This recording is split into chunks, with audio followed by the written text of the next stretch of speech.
बिस्मिल्लाहिर्रहमानिर्रहीम। अस्सलामु अलैकुम डियर स्टूडेंट्स, मैं बशीर अहमद मुबशिर, आपका मैथमेटिक्स टीचर। आज हम मैथमेटिक्स 10th क्लास जो आर्ट्स ग्रुप है उसके चंद एक इंतहाई अहम सवाल समझेंगे। और ये वो सवाल हैं जो बोर्ड इम्तिहान में अक्सर पूछे भी जाते हैं। तो पेपर में ये क्वेश्चन कुछ इस तरीके से पूछा जाता है कि फैक्टराइज या तजज़ी करें। तो ये मैंने तकरीबन 7 सवाल इधर लिख दिए हैं और ये 2 फार्मूलों से हल होंगे। जो शुरू वाले 3 सवाल हैं उसके अंदर a cube minus B cube या a की ताकत 3 माइनस बी की ताकत 3 का फार्मूला लगेगा। और बाकी ये जो 4 सवाल हैं इसके अंदर a की ताकत 3 जमा b की ताकत 3 या a cube plus b cube का फार्मूला लगेगा। तो सबसे पहले हम इधर फार्मूला लिख लेते हैं और उसको समझते हैं कि किस तरह उसको याद भी रखना है, और उसके बाद ये सवाल इंतहाई आसान तरीके से हल हो जाएंगे।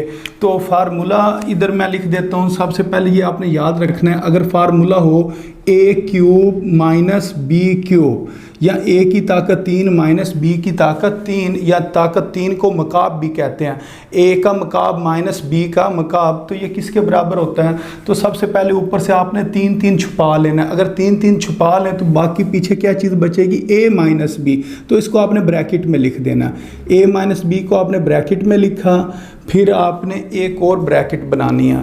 तो इधर भी आप एक ब्रैकेट बना लें और एक ब्रैकेट इस जगह पर बना लें। अब उसके बाद आपने क्या करना होता है, a स्क्वायर या a की ताकत 2 और जमा b की ताकत 2 लिखनी है। वो किस साइड पर? एक इधर लिख दें a की ताकत 2 और इधर आपने लिखना है जमा b की ताकत 2 या a square plus b square लिखना है।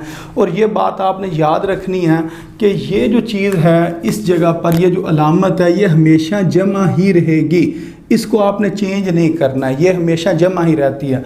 अच्छा, अब आपने इस जगह पर अलामत लिखनी है। तो अगर इस जगह पर माइनस है तो इस जगह पर क्या आएगा? प्लस आएगा। यानी कि आपने जो ये साइन है या अलामत है इसको तब्दील करके लिखना है। तो ये वाला सबसे पहले आपने इधर से देख के लिखना है और इसको तब्दील करके आपने इस जगह पर लिखना। अगर इधर माइनस है तो इधर प्लस, और ये हमेशा प्लस ही रहेगा। और साथ इधर आपने दरमियान में लिख देना ए बी से मुराद है जी पहली रकम और दूसरी रकम, यानी कि इस जगह पर पहली दूसरी रकम आएगी, इधर पहली रकम का स्क्वायर इधर दूसरी रकम का स्क्वायर, और बाकी प्लस माइनस करने का मैंने आपको तरीका बता दिया कि किस जगह पर प्लस करना हो किस जगह पर माइनस। अब मसलन अगर हमारे पास फार्मूला हो a cube plus B cube, a cube plus B cube, तो इसको अब हम किस तरह लिखेंगे? सबसे पहले हम ऊपर से 3 3 छुपाएंगे तो ये क्या बन जाएगा? a plus B. तो इधर हमने लिख देना है a प्लस बी। अब इसके साथ हम ब्रैकेट लगा देंगे।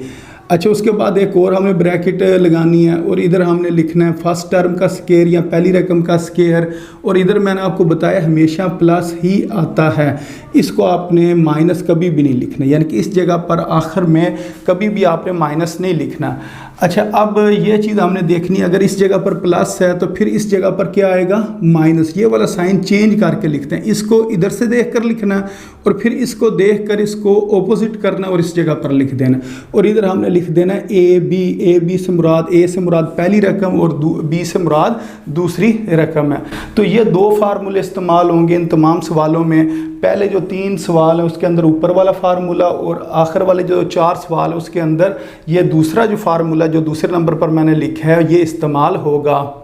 जी स्टूडेंट, अब जो सबसे पहला सवाल है इसको हल करते हैं। इस जगह पर मैं लिख देता हूँ इसको एक दफ़ा दोबारा। मसलन 27 x की ताकत 3 माइनस 64 y की ताकत 3, यानी कि 27 x cube minus 64 y cube.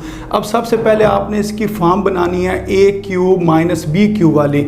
तो इसको हम इस तरह लिखेंगे, हम कहेंगे फर्स्ट टर्म का क्यूब यहाँ ताकत 3 माइनस सेकंड जो टर्म है इसकी ताकत 3। अब ये लिखा हुआ है 27। अब 27 को आपने इस तरह लिखना है कि वो कौन सा नंबर है जिसको हम 3 बार मल्टीप्लाई करें तो 27 आए। तो वो हमें पता है, अगर हम 3 को 3 टाइम्स मल्टीप्लाई करें, मसलन 3 × 3 × 3 तो 3 3s are 9, और 9 को जब 3 से मल्टीप्लाई करते हैं तो कितना आ जाता है 27। अगर 3 की पावर 3 लिखी हो तो उसको हम किसके बराबर लिखते हैं जी 27 के, या 27 की जगह हम 3 की पावर 3 लिख सकते हैं। तो इसको हम लिखेंगे 3 और इसके साथ ये x है, इसको हम इधर लिख देंगे, यानी कि 3x को अगर हम हल करें तो वो बनता है 27x³। इसी तरह 64 को अगर हम सॉल्व करें तो अगर 4 की पावर 3 हो, 4 की पावर 3 हो तो वो होता है 4 × 4 यानी कि 4 4 = 16, और 16 को जब 4 से मल्टीप्लाई करते हैं तो 64 आता है। तो इसका मतलब ये हुआ कि जो 4 की पावर 3 है वो किसके बराबर होता है जी 64 के बराबर होता है। तो 64 को हम लिखेंगे 4 की पावर 3 और साथ y है तो इधर क्या लिख देंगे y। अब ये हमारे पास फॉर्म बन गई a³ - b³। अगर a³ - b³ वाले फार्मूले वाली ये फॉर्म बन गई है तो इसका आंसर ये है a - b फिर a² + ab और प्लस b²। तो इसको हम यूँ लिखेंगे, ऊपर से 3 छुपाएंगे, ये हमारे पास आ जाएगा 3x - 4y। उसके बाद एक और ब्रैकेट लगाएंगे और ब्रैकेट के अंदर हमने क्या लिखना होता है फर्स्ट टर्म का स्क्वायर। फर्स्ट टर्म हमारे पास क्या 3x है, ये वाली ना 3x का स्क्वायर। अब क्योंकि ये 2 रकमें हैं इसके अंदर, इस वजह से इधर हमें एक इजाफी ब्रैकेट लगानी पड़ी। अगर खाली एक रकम होती तो फिर उसी का स्क्वायर लिख देना था, ब्रैकेट लगाने की ज़रूरत नहीं थी। अब इस जगह पर मैंने आपको बताया था हमेशा प्लस लिखते हैं और फिर ये जो सेकंड टर्म है इसका आपने स्क्वायर या पावर 2 लिख लेनी है। उसके बाद ये अगर माइनस हो तो जिस तरह इधर माइनस है तो इस जगह पर क्या आता है प्लस आता है, ये प्लस लिखेंगे, फिर हम लिखेंगे फर्स्ट टर्म और सेकंड टर्म। तो इस तरह ये हमने फार्मूला कंप्लीट किया। अब ये बन जाएगा जी 3x - 4y, उसके बाद 3 का स्क्वायर। 3 का स्क्वायर का मतलब ये होता है 3 × 3, तो 3 × 3 कितना हो गया 9 और साथ आ जाएगा x²। इधर आपने गलती नहीं करनी है, ये जो पावर 2 है पहली रकम के ऊपर भी आएगी और इस जो दूसरी रकम के ऊपर भी आएगी। तो बच्चे क्या करते हैं खाली 9x लिख देते हैं, 9x नहीं 9x² आपने लिखना। उसके बाद आ जाएगा प्लस, और इसको अगर हम सॉल्व करें तो 3 को 4 से मल्टीप्लाई करेंगे 12, साथ xy आ गया। इसी तरह ये जो पावर 2 है इस 4 के ऊपर भी आएगी और y के ऊपर भी आएगी। 4 की पावर 2 किसके बराबर होता है 16 के, यानी कि 4 की पावर 2 का मतलब 4 × 4, तो 16 और साथ क्या आ जाएगा y² आ जाएगा। तो ये इसका आंसर है। तो उम्मीद है आपको इस सवाल की समझ आ गई होगी। स्टूडेंट इसके बाद जो इससे नेक्स्ट क्वेश्चन है इसको हल करते हैं। ये लिखा हुआ है जी 8x³ - y³। तो सबसे पहले इसकी हमने ये वाली फॉर्म बनानी है, फर्स्ट टर्म का क्यूब माइनस सेकंड टर्म का क्यूब। अब ये जो 8 है, 8 का मतलब होता है कि 2 × 2, क्योंकि हमने क्यूब में बनाना है। तो अगर 2 की पावर 3 हो तो 2 को अगर हम 3 टाइम्स लिखें तो 2 2s are 4, और 4 को जब 2 से मल्टीप्लाई करेंगे तो 8 आ जाएगा। तो इसका मतलब ये हुआ कि जो 2 की पावर 3 है वो किसके बराबर है जी 8 के बराबर है। अब इस 8 की जगह पर हम लिखेंगे 2 की पावर 3। अब इसके साथ x लिखा हुआ है तो इधर फिर हमें x लिखना पड़ेगा। ये y³ है तो खाली इधर y लिख देंगे, क्योंकि y की ये जो ब्रैकेट है और उसकी पावर 3 है वो y³ के ही बराबर है। अब इसकी हमने ये वाली फॉर्म बनानी है, ये वाली। सबसे पहले ऊपर से 3 छुपाएंगे तो ये कितना आ जाएगा 3x - y। उसके बाद क्या करेंगे फर्स्ट टर्म का हमने स्क्वायर लिखना है, यानी कि 2x का स्क्वायर, फिर इस जगह पर हमेशा प्लस आता है और सेकंड टर्म का स्क्वायर। अब इधर अगर माइनस हो तो इस जगह पर प्लस आएगा और इधर हम लिखेंगे फर्स्ट टर्म और सेकंड टर्म। तो ये आ गया जी 2x - y, और उसके बाद ये जो 2 है दोनों टर्म्स के ऊपर आएगा। जब 2 की पावर 2 करेंगे तो 4 हो जाएगा, और साथ इसका जब x का स्क्वायर ऊपर लेके आएंगे तो x² बन जाएगा, प्लस 2xy और प्लस y²। तो इस तरह ये वाला क्वेश्चन सॉल्व होना था। उम्मीद है आपको इस सवाल की भी समझ आ गई होगी जी स्टूडेंट्स। इसके बाद जो इससे नेक्स्ट क्वेश्चन है इसको हल करते हैं। ये लिखा हुआ है जी 8x³ - 1 / 27। इसकी भी फॉर्म बनाते हैं जी, फर्स्ट टर्म का क्यूब माइनस सेकंड टर्म का क्यूब। 8 का भी हमने से पिछले सवाल में देखा, 8 को हम लिखते हैं 2 की पावर 3 और साथ x है तो इधर हम x लिख देंगे, ये 1 की जगह पर 1 आएगा। और 27 जिस तरह पहले सवाल में हमने देखा था कि 27 होता है 3 की पावर 3, तो इस जगह पर हम लिख देंगे 3, क्योंकि 3 की पावर 3 किसके बराबर होता है 27 के बराबर होता है। तो अब सबसे पहले हमने अब क्या करना, ऊपर से 3 छुपाना, तो ये हमारे पास बन जाएगा 2x - 1/3।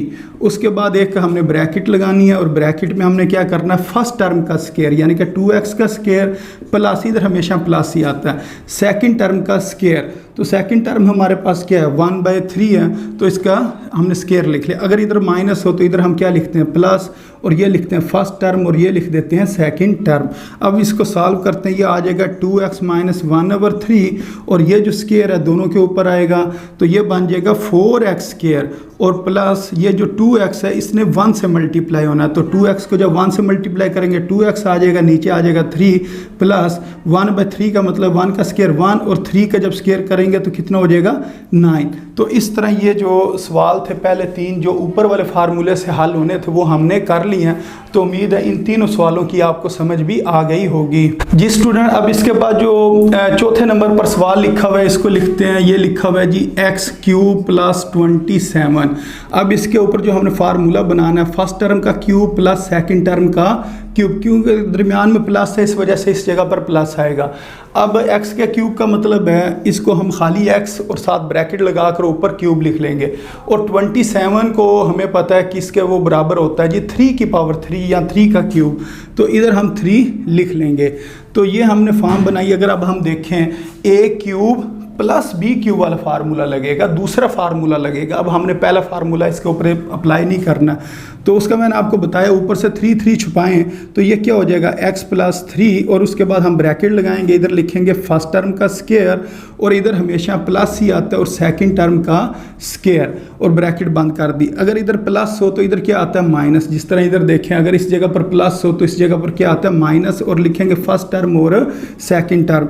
ये बन गया जी x + 3 और फिर हम लिखेंगे x का स्क्वायर और माइनस x को जब 3 से मल्टीप्लाई करेंगे तो 3x हो जाएगा और 3 का स्क्वायर यानी कि 3 × 3 तो वो किसके बराबर होगा, 9 के बराबर होगा। ये नहीं करना कि आपको जी 3 को 2 से मल्टीप्लाई कर दे और 6 आ जाए, तो ये 6 नहीं 3 की पावर 2 का मतलब होता है कि 3 को पावर 2 को क्या मतलब है 3 × 3 यानी कि 3 को 2 बार लिखना, तो 3 × 3 का मतलब 9, तो इस जगह पर क्या आएगा 9 आएगा। तो उम्मीद है आपको इस सवाल की भी समझ आ गई होगी। जी स्टूडेंट, इसके बाद जो इससे नेक्स्ट क्वेश्चन है इसको हल करते हैं। ये लिखा हुआ है जी x³ y³ + z³। तो इसकी सबसे पहले हमने फॉर्म बनानी है फर्स्ट टर्म का क्यूब प्लस सेकंड टर्म का क्यूब। तो इधर एक्स वाई लिखा हुआ है यानी कि उन दोनों का क्यूब है तो इधर यूँ लिखेंगे एक्स वाई, और ये जेड का क्यूब है तो इधर जेड लिख देंगे। अब इसको हम इस तरह लिखेंगे, ऊपर से 3 छुपाएंगे, first term plus second term, फिर इधर लिखेंगे फर्स्ट टर्म का स्क्वायर और इधर हमेशा प्लस ही आता है, और सेकंड टर्म का स्क्वायर ब्रैकेट बंद कर दी, इधर प्लस है तो इधर क्या लिखेंगे माइनस, इधर लिखेंगे फर्स्ट टर्म और इधर लिखेंगे सेकंड टर्म। अब इसको सॉल्व कर देते हैं जी, एक्स वाई प्लस जेड, और ये जो स्क्वायर है दोनों के ऊपर आएगा, तो ये x के ऊपर भी आ जाएगा और y के ऊपर भी स्क्वायर आ जाएगा, और ये क्या बन जाएगा x y z, और ये क्या बन जाएगा z का स्क्वायर। तो इस तरीके से ये जो क्वेश्चन है इसने सॉल्व होना था। ये स्टूडेंट इसके बाद जो इससे नेक्स्ट क्वेश्चन है इसको हम इधर लिखते हैं। ये लिखा हुआ है 27x³ + 1। तो इसकी फॉर्म बनाएंगे जी, फर्स्ट टर्म का क्यूब प्लस सेकंड टर्म का क्यूब। 27 को हम लिख सकते हैं 3 की पावर 3, पहले भी हमने इधर भी इस्तेमाल किया, इधर भी और इधर भी, तो हमें पता है 3 की पावर 3 27 होता है। 7x है तो इधर x लिख देंगे, और ये 1 है तो 1 का क्यूब भी 1 के बराबर होता है। अब इसके ऊपर ये वाला फार्मूला लग जाएगा, ऊपर से 3 छुपाएंगे, ये बनेगा 3x + 1, और फिर हम लिखेंगे फर्स्ट टर्म का स्क्वायर, फिर इस जगह पर सेकंड टर्म का स्क्वायर, इधर हमेशा प्लस आता है, अगर इधर प्लस हो तो इधर क्या लिखेंगे माइनस फर्स्ट टर्म और सेकंड टर्म। ये बन गया जी 3x + 1, और ये जो स्क्वायर है ये दोनों रकमों के ऊपर आएगा, 3 का स्क्वायर 9 और साथ x स्क्वायर, माइनस 3x को जब 1 से मल्टीप्लाई करेंगे 3x आएगा, और 1 का स्क्वायर 1 के बराबर होता है। तो ये वाला भी क्वेश्चन इस तरीके से सॉल्व होना था। जी स्टूडेंट्स, अब जो सबसे लास्ट क्वेश्चन है इसको सॉल्व करते हैं। ये लिखा हुआ है a³ b³ + 512। तो इसकी सबसे पहले हम फॉर्म बनाते हैं, फर्स्ट टर्म का क्यूब प्लस सेकंड टर्म का क्यूब। अब ये ए बी लिखा हुआ है तो इधर हम ए बी लिख देंगे, क्योंकि ए बी का क्यूब जो है ना वो बराबर होता है a³ b³ के। अब 512 है, ये आपने याद रखना है। अगर हम लिखें ना 8 की पावर 3, 8 × 8 8 8 are 64, और 64 को जब 8 से मल्टीप्लाई करते हो 512 आता है। तो इधर हम लिखेंगे 8 का क्यूब, 8 का क्यूब 512 के बराबर होता है। अब ऊपर से 3 अगर हम छुपाएं तो ये क्या बन जाएगा, AB प्लस 8। अब इसका हम फार्मूला बनाएंगे फर्स्ट टर्म का स्क्वायर और इधर लिखेंगे प्लस सेकंड टर्म का स्क्वायर, और इधर अगर प्लस है तो इधर क्या आएगा, माइनस फर्स्ट टर्म और सेकंड टर्म। तो ये बन गया हमारे पास जी AB प्लस 8, और इधर ये जो स्क्वायर है दोनों के ऊपर आ जाएगा, ये बन जाएगा A स्क्वायर B स्क्वायर, और ये कितना आ जाएगा 8AB, और ये 8 का स्क्वायर है तो ये किसके बराबर होगा, 64 के बराबर होगा। तो इस तरह ये मैंने आपको 7 के 7 जो सवाल हैं ये हल करके दिखा दिए हैं। तो उम्मीद है आपको इन सवालों की समझ भी आ गई होगी। तो अपनी दुआओं में याद रखें। अस्सलामु अलैकुम वरहमतुल्लाहि वबरकातुहू।